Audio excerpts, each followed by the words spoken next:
Cette nuit-là, elle a crié vers le ciel jusqu'à ce que sa voix se brise, certaine que Dieu s'était détourné d'elle, jusqu'à ce qu'elle découvre ce que Spurgeon appelait la prière que le silence de Dieu ne peut jamais faire taire. Il existe une prière que le ciel n'ignore jamais.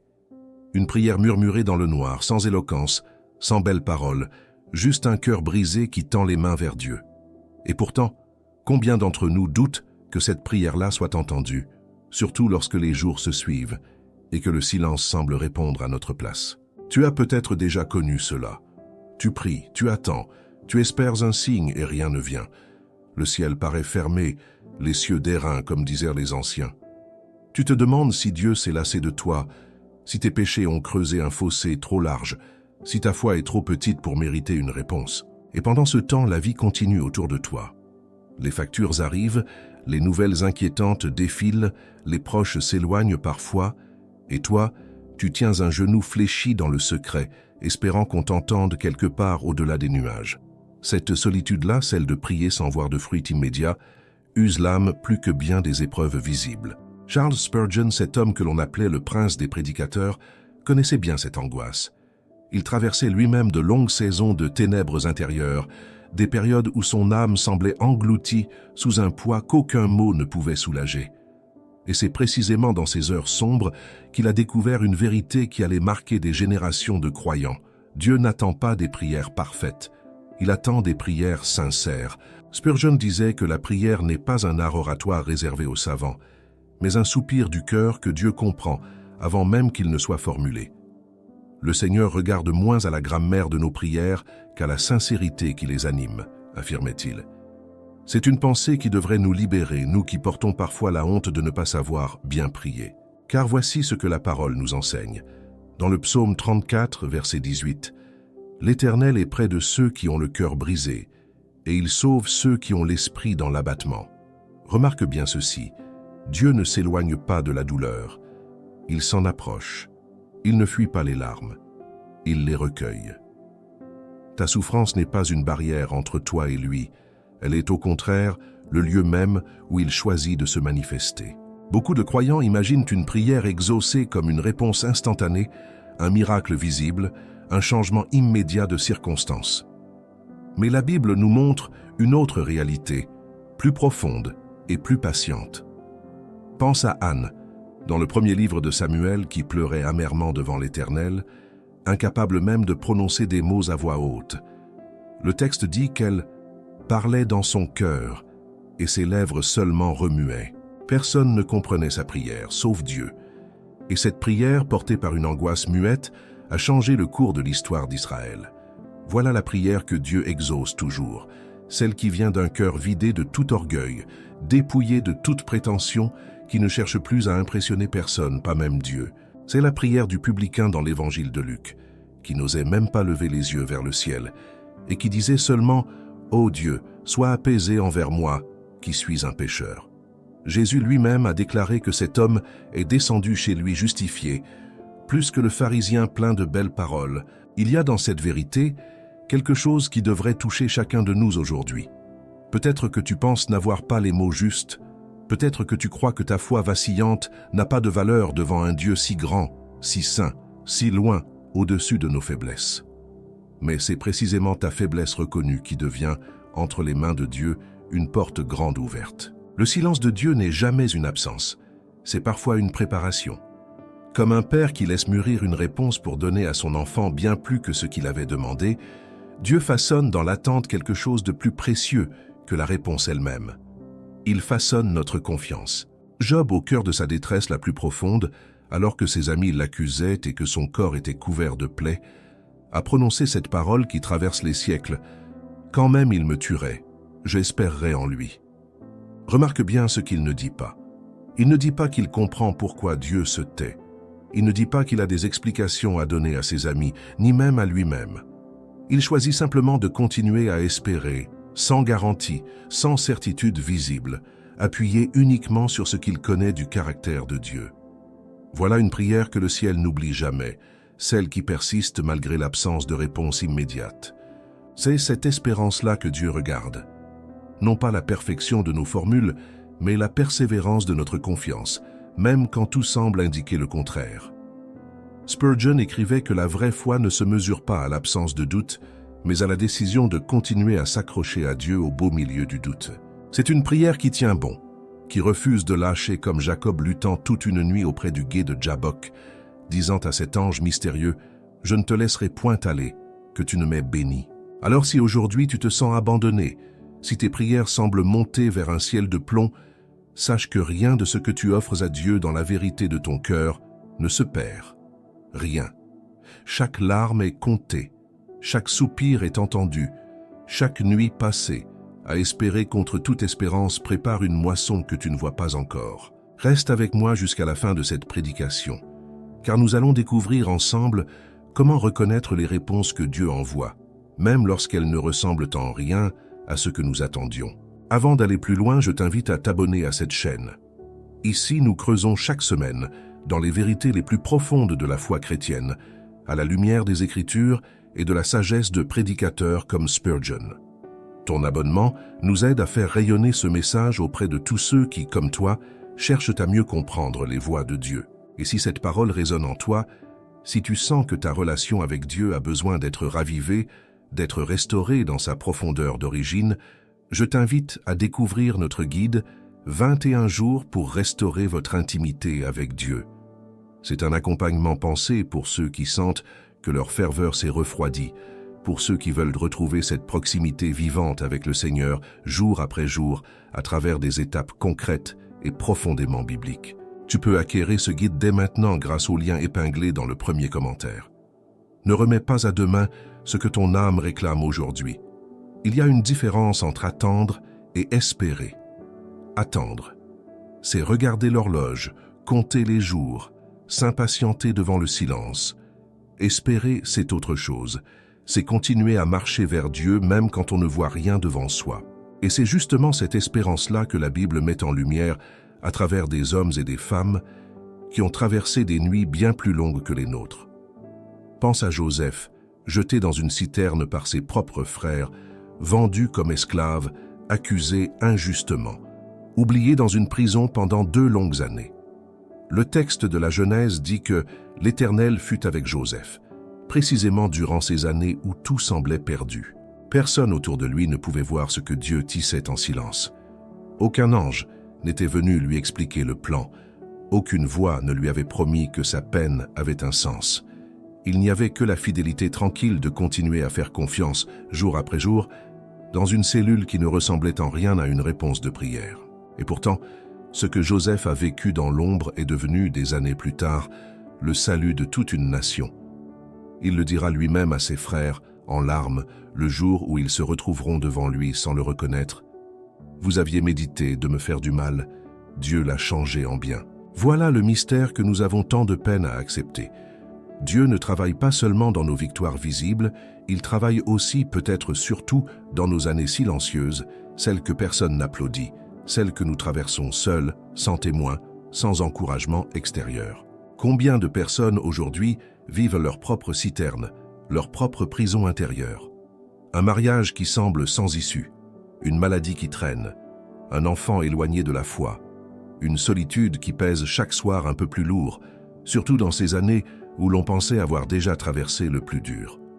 Et au milieu de tout cela, une prière répétée, portée dans les larmes, sans qu'aucun changement visible ne vienne récompenser cette persévérance. Il faut alors se rappeler une vérité simple mais souvent oubliée. Le temps de Dieu n'est pas notre temps. Le prophète Ésaïe l'écrit ainsi.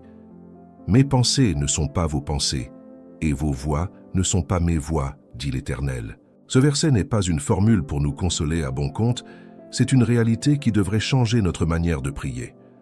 Nous prions souvent pour que Dieu agisse selon notre calendrier, alors que lui prépare quelque chose selon son calendrier, infiniment plus vaste et infiniment plus sage que le nôtre.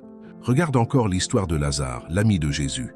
Ses sœurs, Marthe et Marie, envoient un message urgent. « Celui que tu aimes est malade. » Elles s'attendent à ce que Jésus vienne immédiatement, comme toute personne raisonnable l'aurait fait pour un ami cher. Mais le texte dit que Jésus, en apprenant la nouvelle, resta encore 2 jours au lieu où il était. 2 jours de retard apparent. 2 jours pendant lesquels Lazare est mort et où Marthe, en larmes, ira jusqu'à dire à Jésus, « Seigneur, si tu avais été ici, mon frère ne serait pas mort. » Ce que Marthe ne savait pas encore, c'est que ce délai n'était pas un abandon. C'était une préparation à quelque chose de bien plus grand qu'une simple guérison. Jésus n'était pas venu trop tard. Il était venu exactement au moment où sa gloire pouvait se manifester d'une façon que personne n'aurait imaginée, par une résurrection. Voilà ce que nous oublions trop souvent lorsque nos prières semblent rester sans réponse. Ce que nous appelons un retard n'est peut-être, aux yeux de Dieu, qu'un temps de préparation pour une œuvre plus grande que celle que nous avions demandée. Nous prions pour une guérison, et Dieu prépare une résurrection.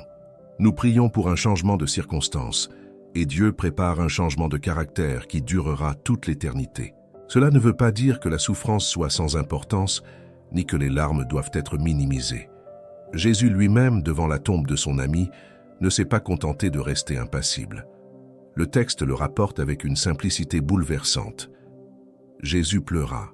Le Fils de Dieu, celui qui savait déjà qu'il allait ressusciter Lazare quelques instants plus tard, a quand même pleuré devant la douleur de ses amis.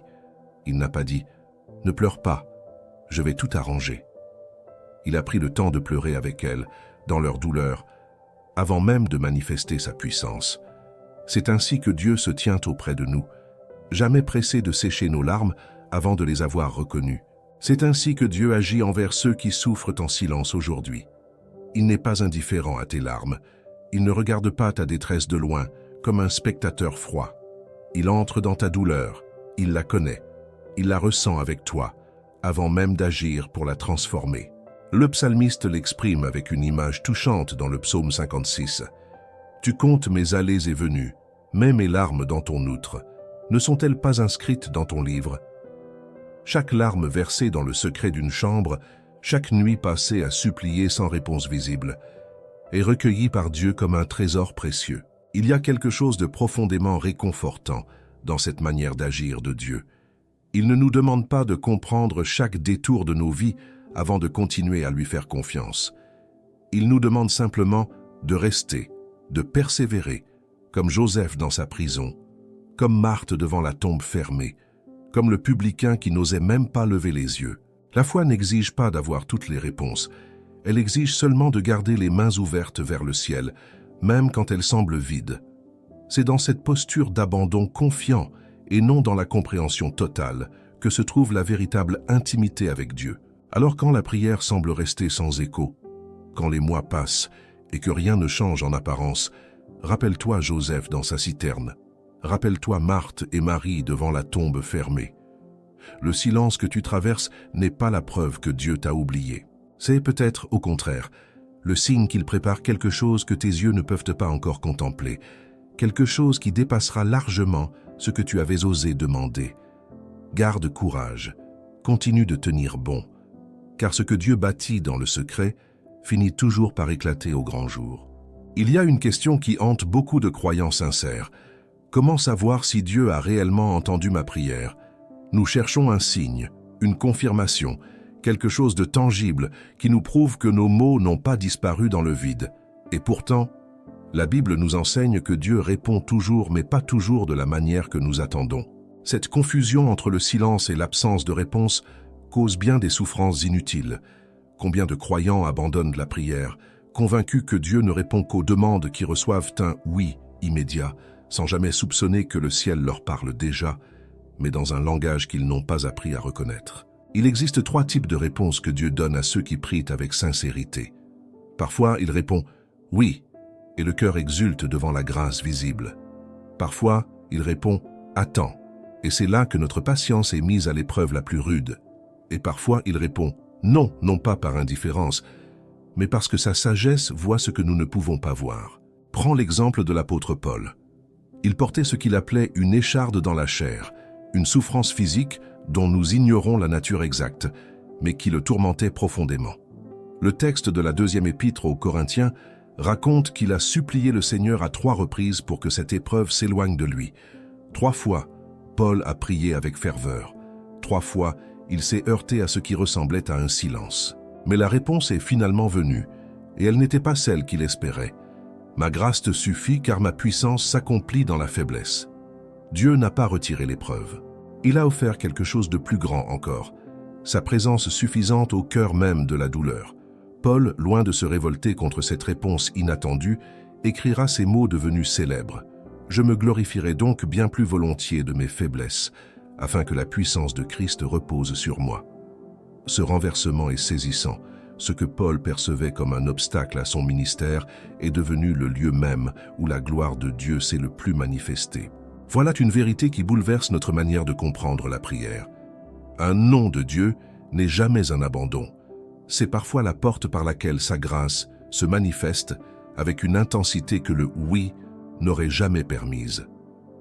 Combien de croyants aujourd'hui portant une épreuve qui persiste malgré des années de prière pourraient découvrir dans leur propre faiblesse un espace où la puissance de Dieu se révèle autrement. Regarde aussi Gethsémane, ce jardin où Jésus, à quelques heures de la croix, tombe le visage contre terre et prie avec une angoisse que l'Évangile ne cache pas. « Mon Père, s'il est possible, que cette coupe s'éloigne de moi. » Voilà la prière la plus honnête qui soit, celle du Fils de Dieu lui-même demandant que le chemin le plus douloureux lui soit épargné. Et pourtant, la réponse ne fut pas celle qu'il aurait humainement souhaitée. La coupe ne s'est pas éloignée, la croix est restée devant lui, inévitable, terrible.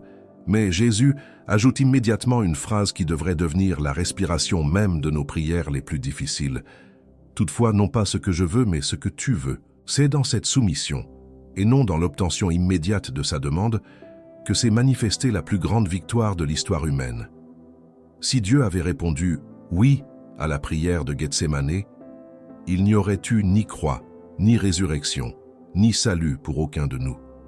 Le non de ce moment-là portait en lui la promesse d'une victoire que Jésus lui-même ne pouvait pas encore contempler pleinement dans l'obscurité du jardin. Alors quand tu pries et que la réponse tarde, quand elle semble même contraire à ce que tu espérais, rappelle-toi que Dieu voit au-delà de ta demande immédiate. Il voit l'ensemble du tableau, les fils invisibles qui relient ta souffrance présente à une œuvre future que tu ne peux pas encore mesurer. Ce n'est pas une excuse facile pour justifier toute douleur, c'est une invitation à faire confiance à celui dont la sagesse dépasse infiniment la nôtre. Il y a aussi le troisième type de réponse, celui du « attends », peut-être le plus difficile à porter parce qu'il exige une endurance que notre époque n'aime pas cultiver. Nous voulons des réponses rapides, des solutions immédiates, un soulagement instantané. Mais l'Écriture regorge d'exemples de personnes qui ont dû apprendre à attendre. Abraham espérant un fils promis pendant 25 années, David oint roi bien avant de monter réellement sur le trône, les exilés à Babylone, comptant les années avant le retour promis. Le prophète Habakkuk, face à l'injustice qui semblait triompher autour de lui, s'est écrié vers Dieu sans détour. « Jusqu'à quand, Éternel, crierai-je sans que tu écoutes ?» Et la réponse qu'il reçut ne fut ni un « oui » immédiat, ni un « non » définitif, mais une invitation à la patience active, car il y a encore une vision pour un temps fixé. Elle tend vers son terme, et elle ne mentira pas. Si elle tarde, attends-la, car elle s'accomplira certainement. Cette parole résonne comme un écho à travers les siècles jusqu'à nos oreilles aujourd'hui. Si la réponse à ta prière tarde, elle ne ment pas pour autant. Elle avance silencieusement vers son accomplissement, même quand tes yeux ne perçoivent aucun mouvement, même quand chaque jour qui passe ressemble à une nouvelle preuve d'échec. La foi consiste précisément à continuer d'avancer dans l'obscurité en te tenant fermement à ce que Dieu a promis, sans exiger de tout comprendre avant d'obéir. Ainsi, que la réponse à ta prière soit un « oui » qui te réjouit, un « non » qui te façonne, ou un « attends » qui exerce ta patience, une seule chose demeure certaine. Dieu n'ignore jamais un cœur qui se tourne vers lui avec sincérité. Chacune de ces réponses, même les plus difficiles à recevoir, porte en elle une intention d'amour que nous ne saisissons pleinement que bien plus tard, lorsque le voile du temps se lève enfin sur ce que Dieu accomplissait depuis le commencement. Apprends à discerner sa voix dans chacune de ces réponses, et tu découvriras que ton Père céleste n'a jamais cessé de veiller sur toi, même dans les silences qui te semblèrent les plus lourds. Il y a une posture de prière que beaucoup de croyants n'osent de plus adopter aujourd'hui, celle de l'insistance. Nous avons souvent appris qu'il faut demander une fois, avec foi, puis se taire, comme si répéter notre requête trahissait un manque de confiance envers Dieu. Mais Jésus lui-même nous enseigne exactement le contraire à travers une parabole qui dérange nos habitudes religieuses. Cette pudeur que nous avons développée face à la répétition en prière vient rarement de l'écriture elle-même. Elle vient plutôt d'une conception trop humaine de la politesse, transposée à tort dans notre relation avec Dieu, comme si le solliciter à nouveau pouvait le lasser ou l'importuner. Dans l'évangile de Luc, Jésus raconte l'histoire d'une veuve qui réclamait justice auprès d'un juge sans scrupule, un homme qui, selon le texte, ne craignait point Dieu et n'avait d'égard pour personne. Cette femme n'avait ni argent, ni influence, ni relation pour faire pencher la balance en sa faveur. Elle n'avait qu'une chose, sa persévérance. Elle revenait encore et encore, jour après jour, jusqu'à ce que le juge finisse par céder, non par compassion, mais simplement, dit le texte, pour qu'elle ne vienne pas sans cesse me rompre la tête. Jésus tire alors une conclusion saisissante. Si même un juge injuste finit par répondre à cause de l'insistance d'une veuve, combien plus Dieu, qui est bon et qui aime ses enfants, répondra-t-il à ceux qui crient vers lui jour et nuit? Le texte le dit clairement. Dieu ne fera-t-il pas justice à ses élus qui crient à lui jour et nuit et tardera-t-il à leur égard? Cette parabole renverse une idée reçue que beaucoup portent sans le savoir, celle d'un Dieu qui se lasserait de nos demandes répétées, qui préférerait une prière unique et polie plutôt qu'un cri persistant et parfois désordonné. Au contraire, Dieu semble honorer cette insistance, cette ténacité spirituelle qui refuse de baisser les bras devant le silence apparent du ciel.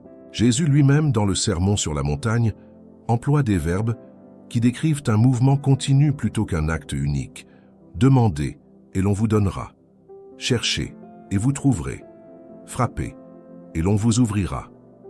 Dans le texte original, ces verbes portent l'idée d'une action répétée, d'un demander sans relâche, d'un chercher qui persiste, d'un frapper qui continue jusqu'à ce que la porte s'ouvre. Jésus enseigne la même vérité dans un autre passage, celui de l'ami qui vient frapper à minuit. Un homme reçoit la visite inattendue d'un voyageur et, n'ayant rien à lui offrir, va réveiller son voisin en pleine nuit pour lui emprunter du pain. Le voisin, dérangé, refuse d'abord, invoquant l'heure tardive et ses enfants déjà couchés. Mais Jésus précise que cet homme finira par se lever et donner ce qui lui est demandé, non pas par amitié, mais à cause de son importunité. Ce mot « importunité » mérite qu'on s'y arrête.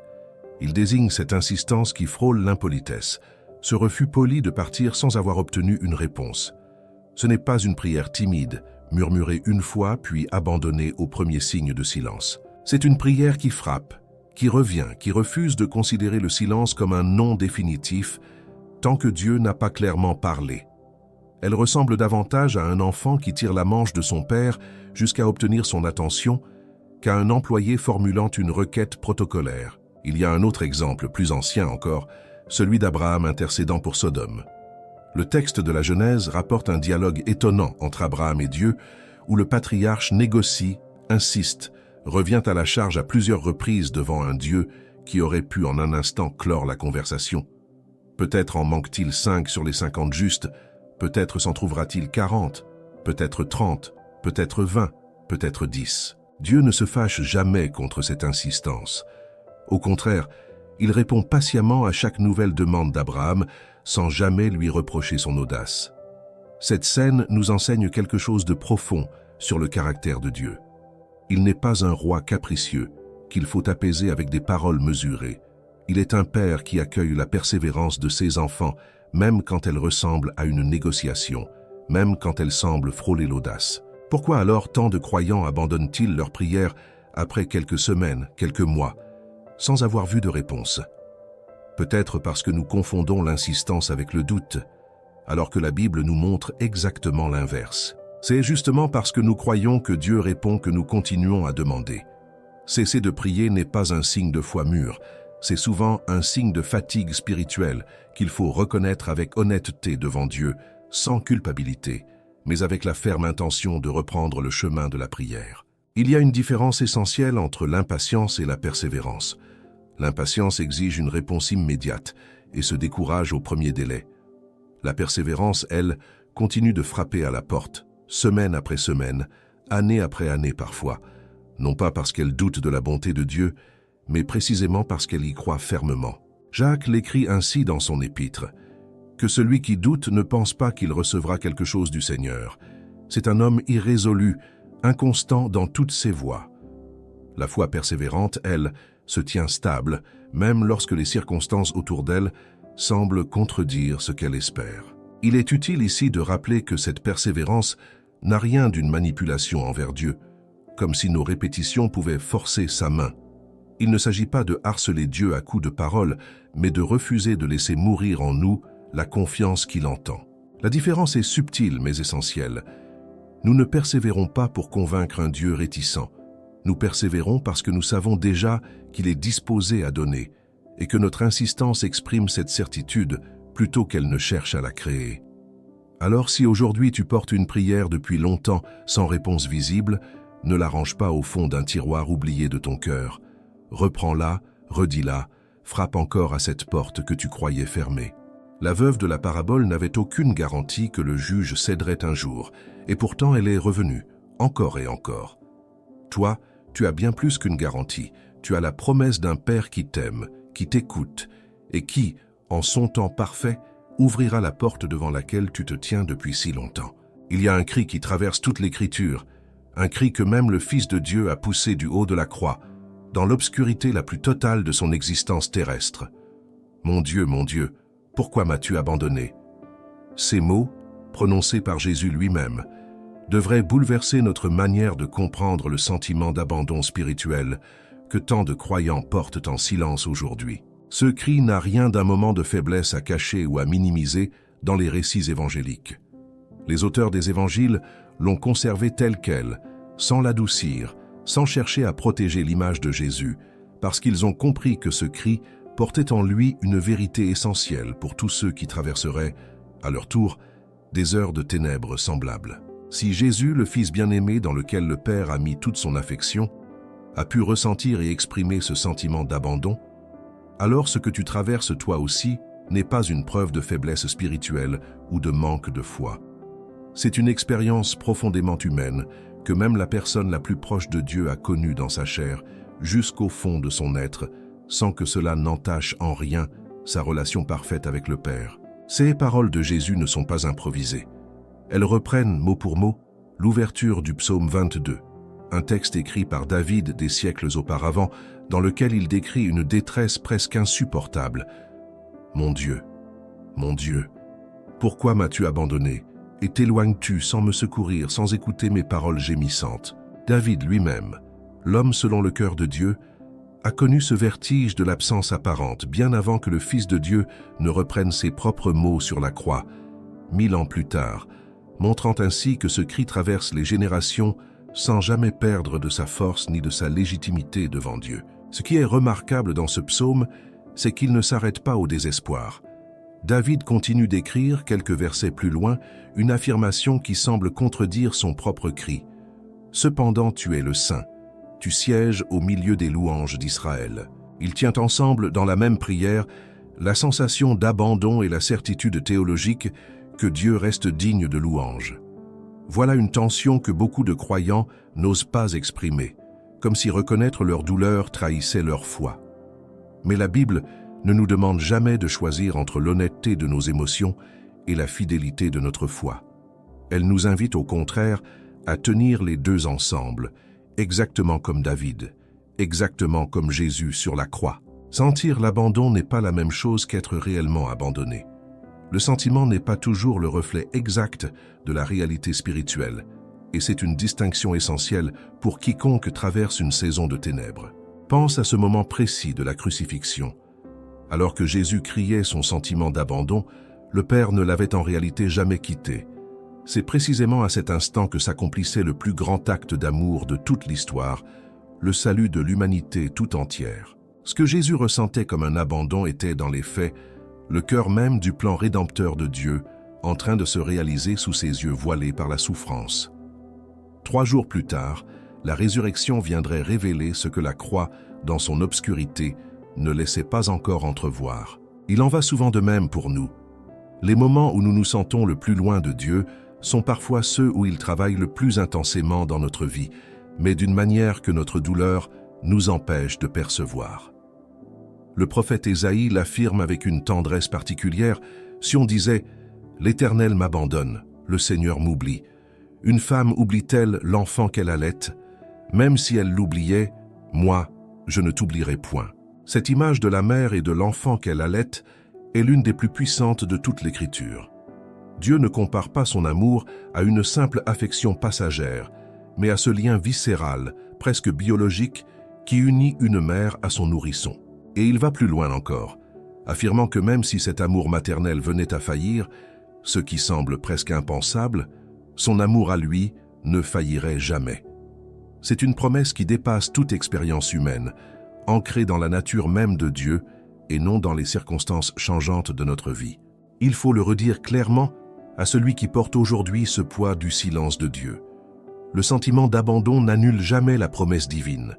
Dieu lui-même a déclaré, à travers l'auteur de l'Épître aux Hébreux qui reprend une parole de l'Ancien Testament, « Je ne te délaisserai point et je ne t'abandonnerai point ». Cette promesse n'est pas conditionnée à nos émotions du moment. Elle demeure vraie même quand nous ne la ressentons pas, même quand tout autour de nous semble en dire le contraire. Il y a une différence entre l'absence de Dieu et le silence de Dieu. L'absence signifierait qu'il a réellement quitté, qu'il a détourné son regard, qu'il a cessé de veiller. Le silence, lui, signifie simplement qu'il choisit de ne pas se manifester de la manière que nous attendions, tout en restant présent, actif, fidèle à ce qu'il a promis. Job, au plus profond de sa détresse, exprimait cette même distinction. « Voici, je vais à l'Orient et il n'y est pas, à l'Occident et je ne l'aperçois pas. Je me tourne au nord et je ne le vois pas.